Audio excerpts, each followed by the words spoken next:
Eu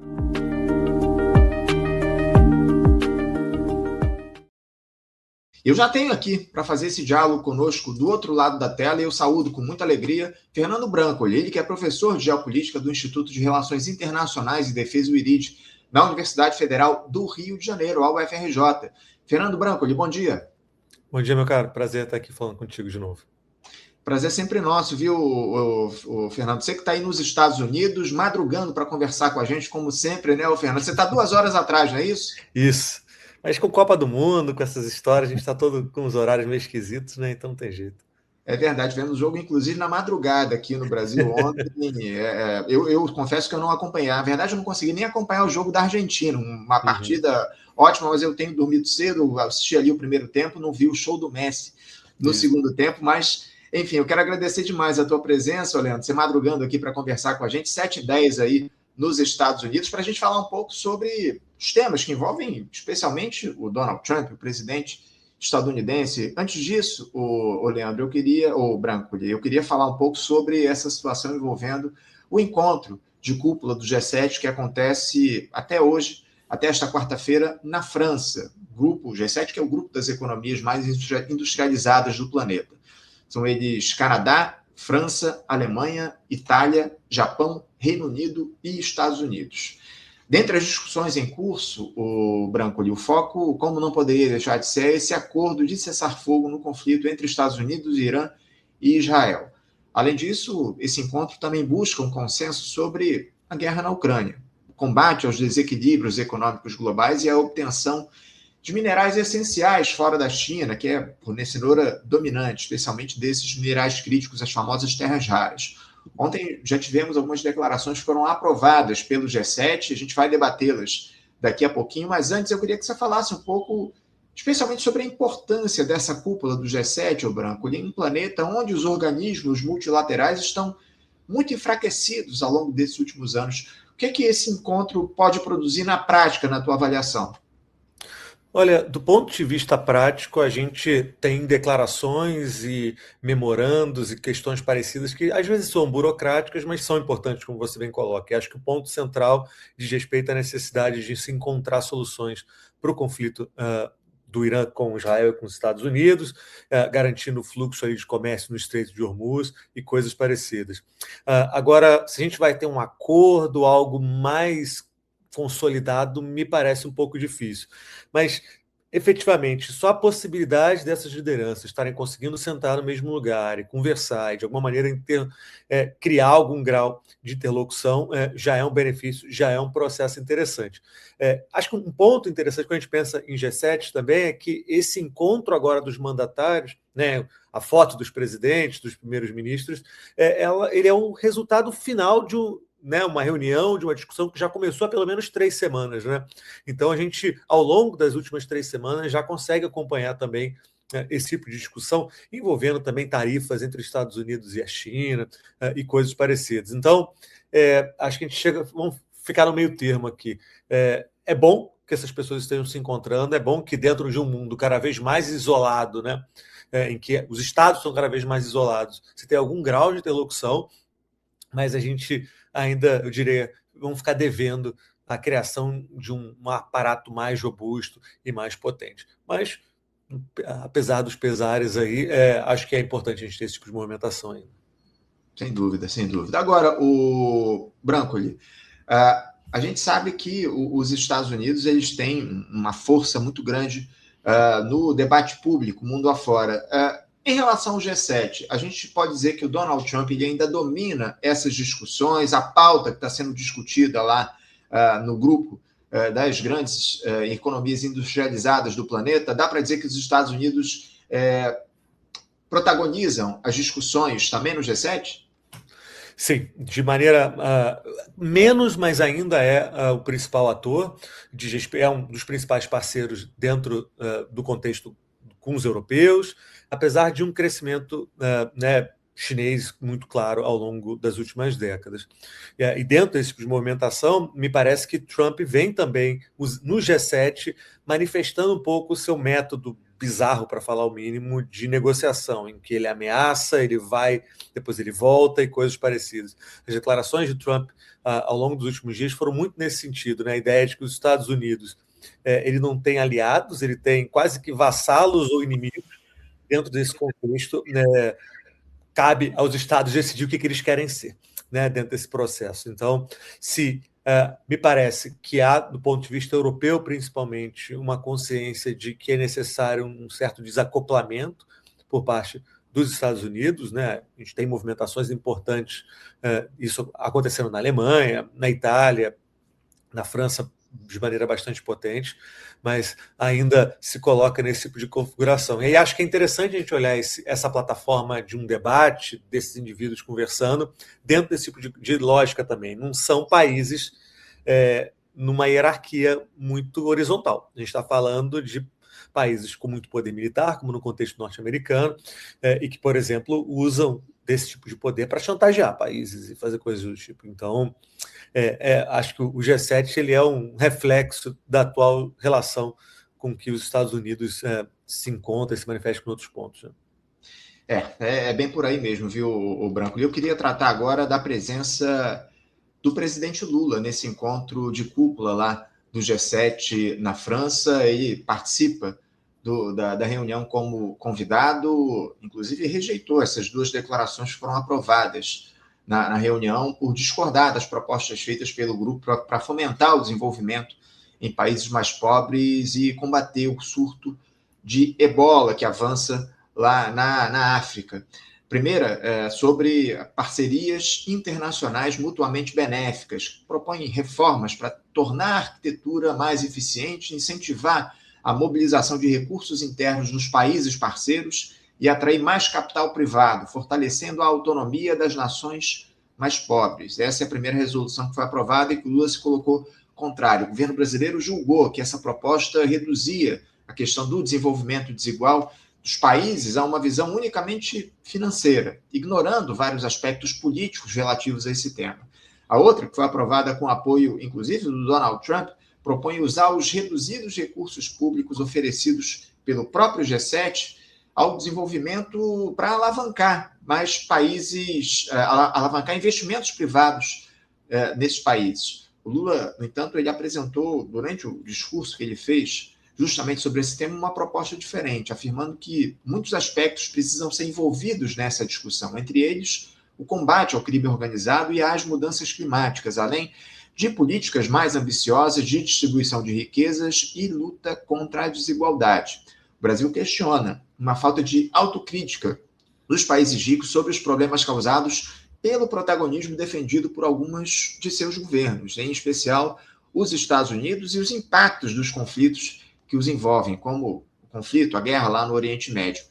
Brancoli, esses países ricos, industrializados, do G7, eles estão desconectados do que é o debate sobre a desigualdade mundo afora e todos os efeitos que ela produz. Eu queria a tua análise a respeito disso.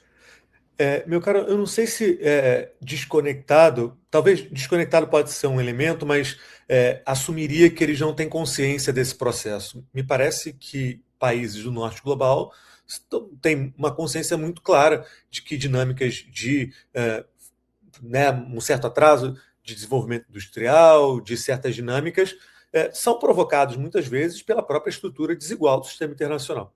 Acho que esse é um ponto essencial, que é um pouco que Lula vem reforçando. A ideia de que a extração de riqueza, a produção de riqueza não se dá num vácuo. Ela, de alguma maneira, demanda e ela implica, seja em destruição ambiental em países do sul global, em uso de mão de obra barata, em alguns casos análoga à escravidão. Então, me parece que há uma ênfase interessante no Brasil, que acho que você coloca na tua análise de maneira interessante, de que, olha, não se trata de puramente mexer ali nos mecanismos financeiros para que as relações entre o sul global e o norte global fiquem em uma lógica mais de equilíbrio, mas revisar de maneira potente que parte importante da produção de riqueza desse norte necessariamente implica padrões de desenvolvimento muito específicos para o sul. Né? Só tem Silicon Valley aqui nos Estados Unidos, o Vale do Silício, porque tem mineração e tem extração de diamante. a custos altíssimos humanos no Congo e em outros contextos africanos. A gente só tem esses chips de iPhone e coisas parecidas porque ouro extraído, muitas vezes ilegal no contexto brasileiro, vai para os Estados Unidos, depois vai para Dubai, vai para a Suíça para refinaria e coisas parecidas.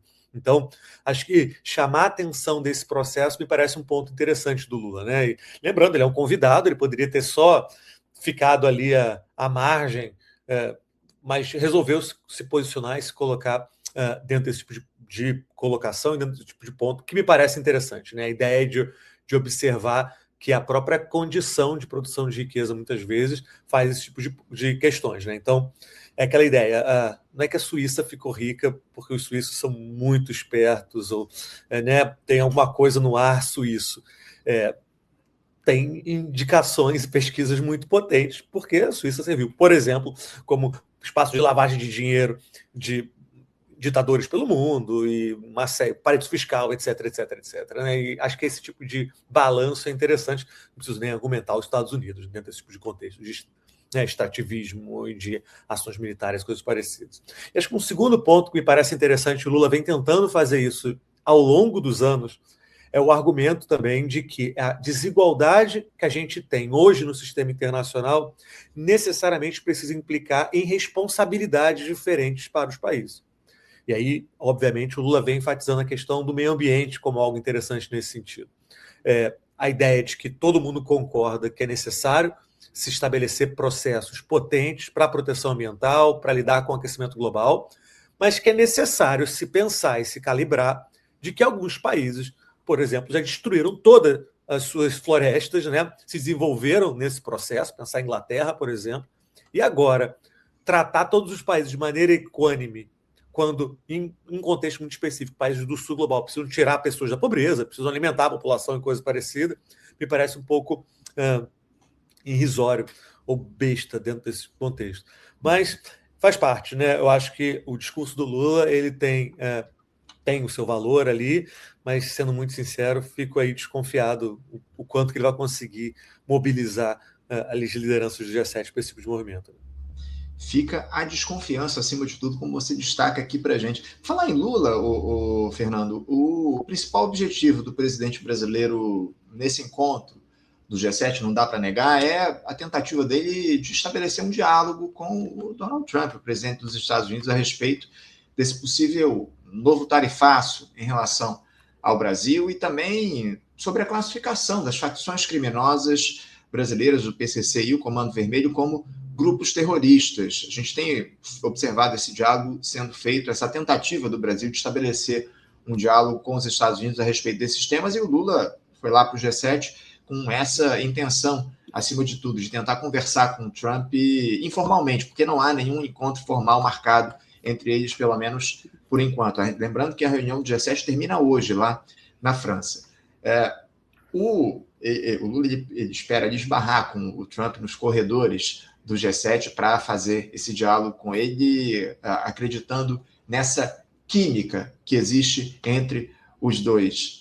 Você acredita que esse diálogo vai acontecer, o Branco? E principalmente o Lula vai conseguir fazer com que o presidente dos Estados Unidos ele mude de ideia diante do que está colocado, especialmente em relação às facções criminosas e à classificação dos nossos grupos, das organizações criminosas como terroristas, e também a questão do tarifaço? Você acha que o Lula vai conseguir demover o Trump dessa ideia?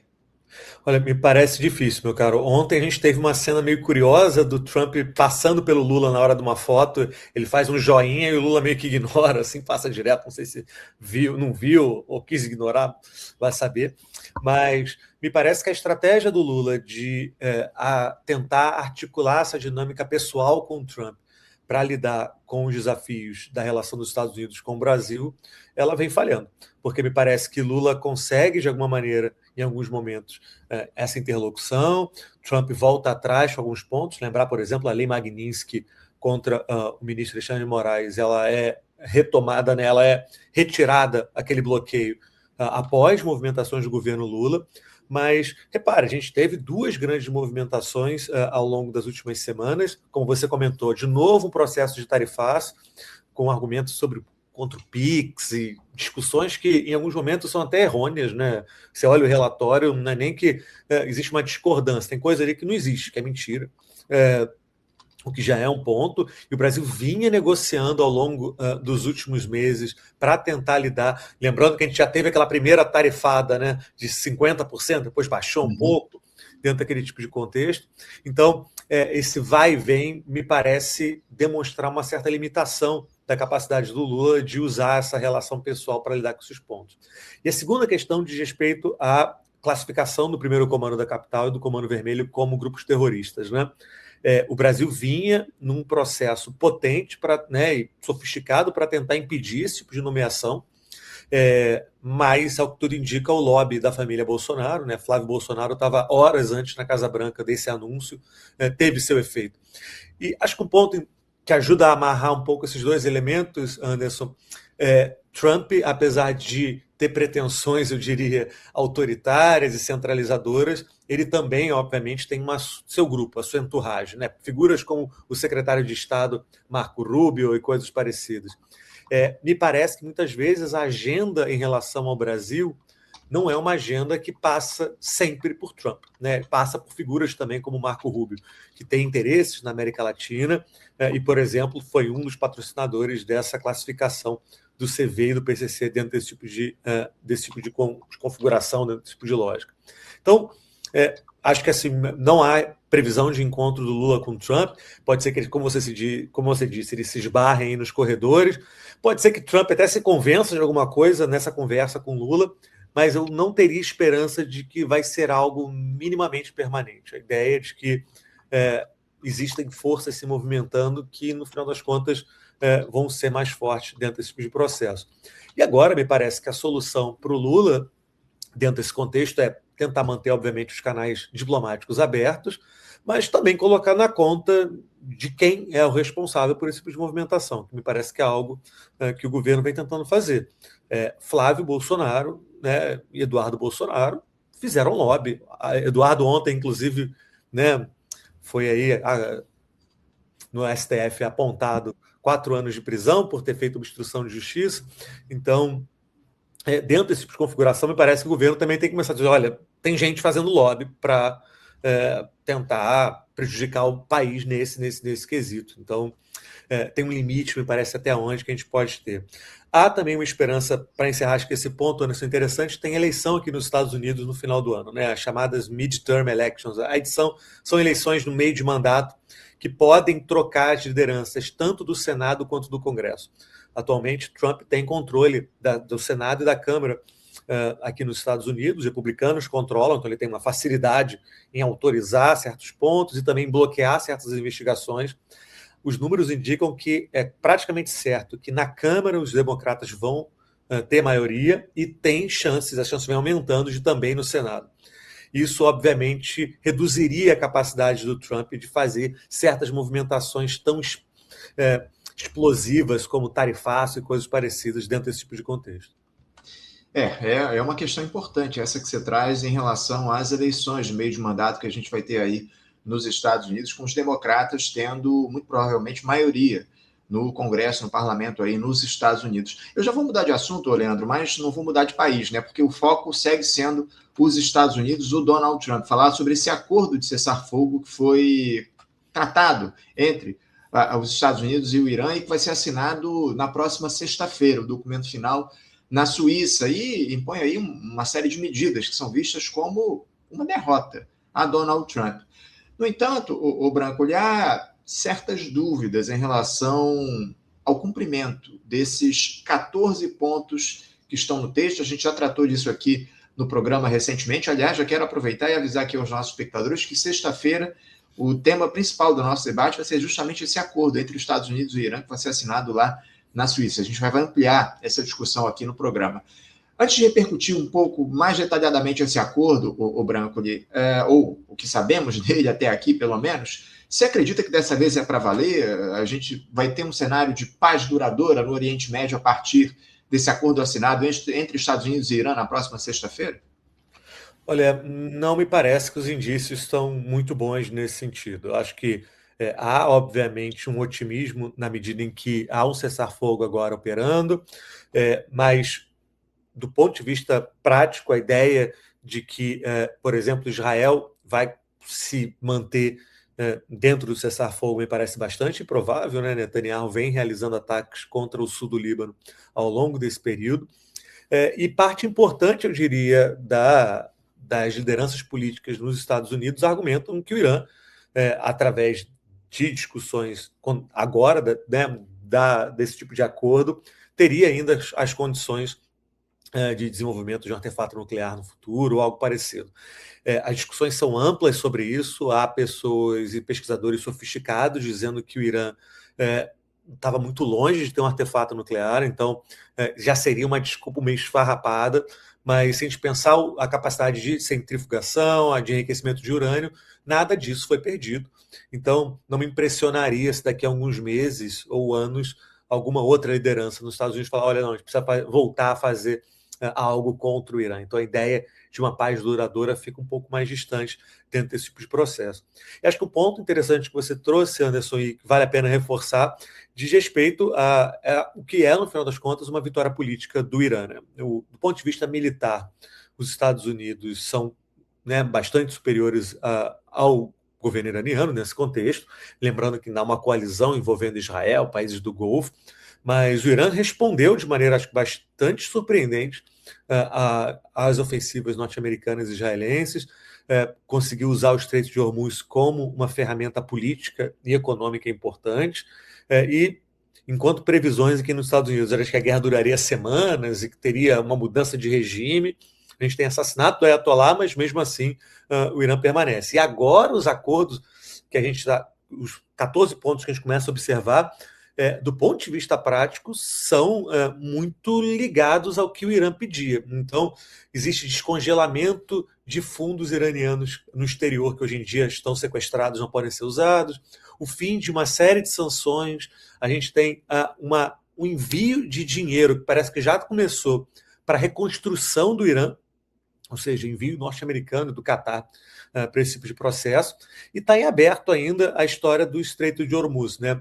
O Trump diz que não vai ter pedágio, mas parece que está em aberto uma taxa de administração, foi o termo que eles usaram, em que o Irã receberia algum tipo de benefício financeiro para cada um daqueles navios que passassem naquele contexto.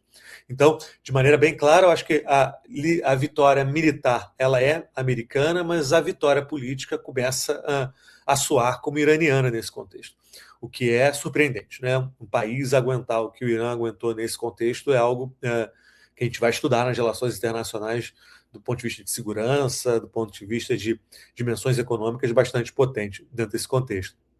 E aí, acho que tem uma janela interessante que a gente discute, Anderson, e durante muito tempo tinha um argumento de que países, né, principalmente depois no final da Guerra Fria, não precisariam de artefatos nucleares. Né? O Irã seria aí uma figura fora dessa equação normal em que países foram abandonando os seus programas nucleares. Brasil e Argentina, mesmo antes do final da Guerra Fria, já tinham abandonado um programa, né, de desenvolvimento de artefato nuclear.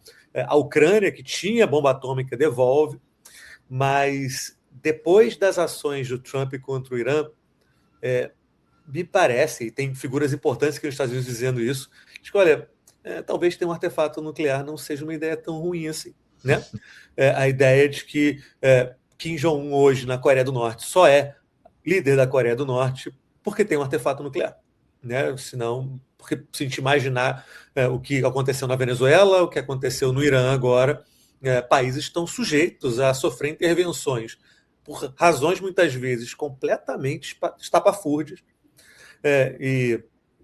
Bom, talvez valha a pena ter esse tipo de coisa. Eu não acho que é algo fácil se fazer, não acho que a gente vai começar a pipocar países com bomba atômica por aí, mas, repare, é uma mudança de paradigma interessante. Né? A ideia de que talvez não dá para contar com certas questões. Né? Então é algo para se observar também. Sem dúvida alguma. O Brancoli, eu queria avançar aqui no nosso papo, falando ainda sobre essa situação envolvendo o acordo entre Estados Unidos e Irã, porque um dos pontos desse acordo prevê a criação de um fundo privado de 300 bilhões de dólares, que vai ser concebido para impulsionar investimentos no Irã. Parece que mais da metade desse valor já estaria comprometido, de acordo com fontes da agência Reuters. Esse fundo teria sido desenhado para dar a ambas as partes um investimento econômico para concluir um acordo, aliás, um incentivo econômico, na verdade, para concluir esse acordo em definitivo. Não haverá recursos governamentais nem subsídios públicos, de acordo com essa fonte da Reuters. Empresas sediadas nos Estados Unidos, nos países árabes do Golfo, na Ásia, também na América do Sul e na África, já concordaram em fazer aportes financeiros nesse fundo. Brancoli, óbvio que isso é importantíssimo para o processo de reconstrução do Irã, 300 bilhões de dólares, recursos que vão ajudar muito nessa reconstrução do país diante de todo o massacre que a gente viu, a destruição produzida pela entidade sionista e pelos Estados Unidos, mas, ao mesmo tempo, isso também não compromete tanto o Donald Trump e os Estados Unidos. Por ter sido o autor das agressões, o Brancoli, os Estados Unidos não deveriam financiar propriamente essa reconstrução do Irã? Olha, do ponto de vista legal, existe uma responsabilidade, principalmente se a gente parar para pensar que os ataques não tiveram autorização dos mecanismos tradicionais do sistema internacional, né? As Nações Unidas não autorizaram o ataque, não foi uma dinâmica de autodefesa, então se tratou de uma intervenção, segundo o direito internacional, ilegal, e aí dentro desse contexto a reconstrução também ficaria na responsabilidade de quem realizou o ataque. O que, obviamente, né, não vai acontecer, porque se os Estados Unidos já não ligavam antes pela legalidade do ataque, o que dirá sobre a responsabilidade desse processo. Esse fundo vem sendo construído, apresentado por Trump como uma espécie de incentivo para que o Irã, de alguma maneira, entre num cessar-fogo. E aí gere benefícios para a população e para o governo que consiga trazer esse tipo de ponto. Mas olha, Anderson, aqui nos Estados Unidos o debate sobre isso tem sido bastante quente, né? Dentro desse tipo de discussão, tem republicanos, ou seja, do partido de Trump, criticando, dizendo que não tem que dar um centavo ao Irã, que o Irã não precisa de dinheiro para nada, que ele mesmo tem que reconstruir, até porque também provocou danos ali no entorno. Então não me parece algo muito simples de se costurar, mesmo não se tratando de fundos públicos norte-americanos, de empresas ou algo parecido. No final das contas, me parece que para Trump é uma vitória com custo relativamente baixo. Ele pode argumentar esse fundo com um valor, né, de 300 bilhões de dólares, ninguém tem muita certeza se vai se pagar ou não, mas se coloca na mesa como mais um componente dentro desse tipo de discussão. E acho que tem um ponto que vale a pena para a gente fechar esse argumento também, Anderson, vale a pena lembrar, o principal parceiro econômico do Irã é a China. Antes do conflito, investimentos chineses potentes e poderosos no Irã. Bom, a China também faz muito investimento em Israel, então meio que vai apostando em todo mundo ali, mas inclusive era o grande comprador de petróleo iraniano, a China ao longo dos últimos anos, né? Me parece que há um cálculo norte-americano de que um Irã que agora sai dessa guerra, obviamente tendo que se reconstruir, recalcular um pouco o seu papel no mundo, de que essa entrada da China seja mais potente, né? Que a China se coloque muitas vezes, e me parece algo bastante provável, como um parceiro agora para ajudar nesse processo de reconstrução. Imagine que para o cálculo norte-americano isso seria, né, algo ainda mais complicado, um rival geopolítico, como no contexto da China, agora reconstruindo o Irã e dentro desse processo. Me parece que entra nesse tipo de movimentação também. Agora, sendo muito sincero, tem pouco que Trump pode fazer a respeito disso. Se a China resolver efetivamente retomar os investimentos, me parece que já tem discussões sobre construção de hospitais ou algo parecido, isso obviamente vai ser aceito, me parece, pelo governo iraniano, e aí gerando impactos a médio e longo prazo muito potentes, né? Imagine, Anderson, o que provoca numa população após uma guerra saber que quem veio construir o hospital não foi quem te atacou, foi a China, que tinha nada a ver com essa história dentro desse contexto. A gente está olhando, de certa forma, um deslocamento importante, não só de investimentos, de grana, de financiamento, mas inclusive de percepção, né, de como é que você olha para esse tipo de ponto. É isso. O Branco, eu queria tratar também de um ator importantíssimo nessa discussão, desse debate sobre o Oriente Médio, que é Israel. Como é que a entidade sionista tem observado esse acordo? Você acha que o Israel vai respeitar esse cessar-fogo estabelecido entre Irã e Estados Unidos? O Netanyahu já avisou, inclusive, que vai manter tropas na Síria, no Líbano e em Gaza. Será que a entidade sionista vai manter o que foi acordado entre Estados Unidos e Irã? Como é que você vê a posição de Israel frente a esse acordo construído entre o Donald Trump e o governo iraniano? Olha, Israel me parece um ponto essencial nessa discussão, porque Netanyahu, nesse momento, é muito contra o acordo. E ele tem duas grandes razões para esse acordo, para ele ser contra o acordo. A primeira diz respeito a um cálculo que ele faz de que um Irã minimamente funcional para ele não é interessante, né? Há declarações públicas de Netanyahu ao longo dos últimos anos dizendo que a melhor saída para Israel seria um Irã em guerra civil, um Irã com, não digo nem com capacidades militares, né? É um Irã envolto em um caos e, de alguma maneira, não gere problemas e questões no que diz respeito a Israel. Então, para Netanyahu, a ideia de um cessar-fogo antes de uma obliteração do Irã é muito ruim. O que, obviamente, é um desastre, um negócio muito bizarro.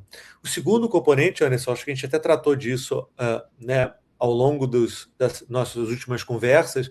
Netanyahu tem uma lista de problemas na justiça em Israel, né, com chances muito, muito claras de que ele pode ser preso caso seja julgado e condenado nesse tipo de processo.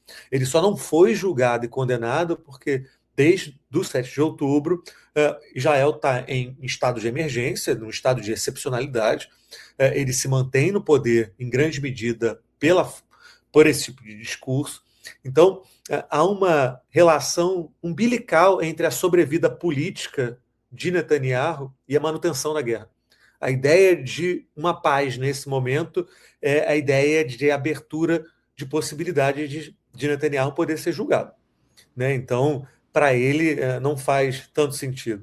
Estava escutando agora mais cedo uma entrevista do Eduardo Bolsonaro, Anderson, falando que em meio, ele diz o seguinte: olha, se tivermos uma terra arrasada, pelo menos eu me senti vingado no final. Quando ele descreveu a taxa, coisa parecida, eu pensei um pouco em Netanyahu nesse contexto, porque a ideia dele, olha, se for para cair, eu prefiro que o mundo acabe, eu prefiro uma guerra, que pessoas morram e civis sejam pegos dessa história. Então, dentro desse tipo de movimentação, me parece muito complicado. E aí, obviamente, o ponto central dos acordos agora, que não se movimenta, Anderson, e que vem gerando problemas, o Irã argumenta que o cessar-fogo necessariamente envolve Líbano, e que Israel deve também parar de atacar o Líbano. Argumento israelense que não, ele vai continuar atacando enquanto estiver interpretando que está no seu direito ali de lidar com esse tipo de questão. Então, Netanyahu, claramente, né, e acho que